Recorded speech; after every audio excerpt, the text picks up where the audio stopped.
Now that we understand how the three-way handshake works, here's how a bad guy takes advantage of it. What the bad guy does is first he will spoof the IP address of some client, some other IP address that lives on the network where the where the victim lives.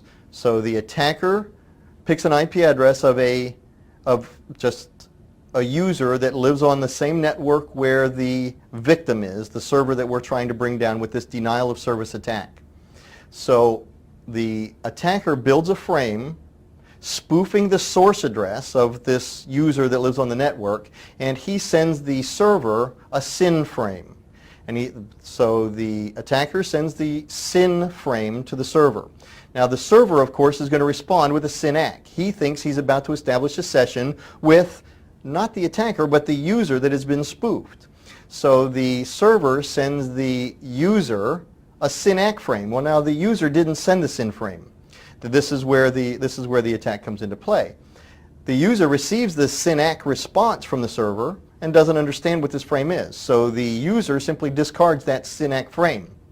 Meanwhile, the server is holding resources available in anticipation of this session that he thinks is inbound and is a worthy session, something of good use, and his job as a server is to handle these inbound sessions.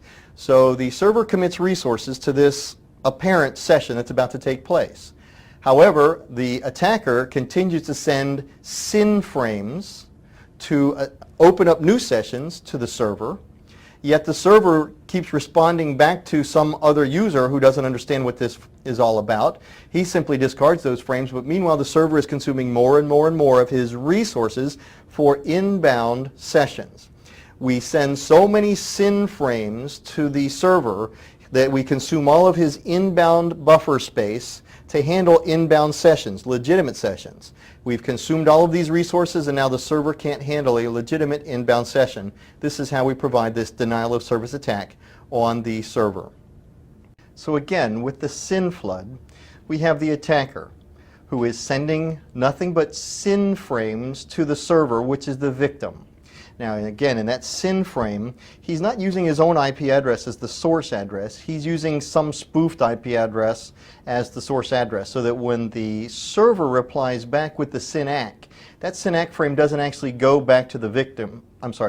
That SYN ACK frame doesn't exactly go back to the attacker. It goes to some other spoofed address. The server doesn't really know or care.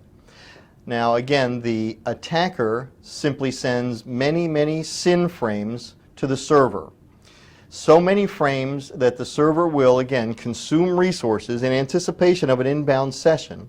And we consume so much of his resources for inbound sessions that when the user, which is represented in the bottom of this diagram here, legitimate user attempts to make a session with the server doesn't have any more resources available to honor or support that legitimate inbound session. Again, this is a denial of service attack.